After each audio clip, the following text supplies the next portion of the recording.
بسم اللہ الرحمن الرحیم۔ السلام علیکم ورحمۃ اللہ وبرکاتہ۔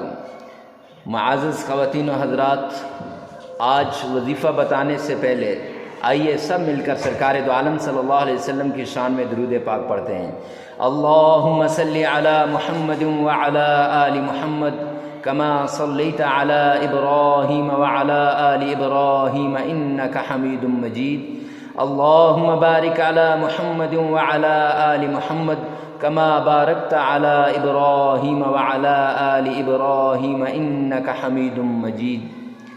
نبی پاک صلی اللہ علیہ وسلم کی شان میں درود پاک بھیجنے کے بعد آج جو وظیفہ لے کر حاضر ہوا ہوں، یہ وظیفہ اگر کسی پر پرانا جادو ہے، اگر کسی پر تعویذات کیے گئے ہیں تو ان کے توڑ کے لیے بھی اس کو استعمال کر سکتے ہیں۔ اگر آپ کسی کام کے اندر ہاتھ ڈالتے ہیں اور وہ کام نہیں ہوتا، کسی نے اس پر بندش لگائی ہے، اس بندش کو ختم کرنے کے لیے بھی آپ اس وظیفے کو استعمال کر سکتے ہیں۔ اگر آپ کے کام نہیں ہوتے اور اس کی کوئی وجہ بھی سامنے نظر نہیں آتی تو اس کے لیے بھی آپ اس وظیفے کو استعمال کر سکتے ہیں۔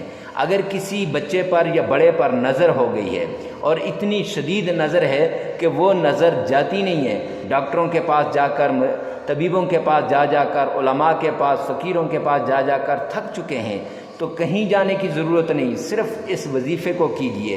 یہ قرآن پاک کی چند آیات کا وظیفہ ہے اور قرآن پاک کی اس صورت کا وظیفہ ہے جسے سرکار دو عالم صلی اللہ علیہ وسلم نے قرآن پاک کی دلہن قرار دیا ہے، اور جس کو ہندو مذہب کے اندر بھی ایک اعلیٰ درجہ دیا گیا ہے، اس کا یہ وظیفہ ہے۔ تو آئیے اس وظیفے کی طرف جاتے ہیں۔ تو مشکل میں پڑ جاؤ، مصیبت میں پھنس جاؤ، تکلیف کے اندر آ جاؤ، اس وظیفے کو کریں۔ اول آخر آپ نے 7 بار درود پاک پڑھنا ہے، اور درمیان کے اندر سورہ رحمان کی آیت، یہ آیت آپ نے تلاوت کرنی ہے۔ اعوذ باللہ من الشیطان الرجیم، بسم اللہ الرحمن الرحیم۔ یا معشر الجن والانس ان استطعتم ان تنفذوا من اقطار السماوات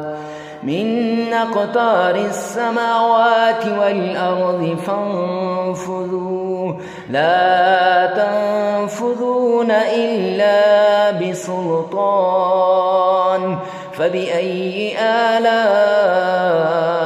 ربكما تكذبان۔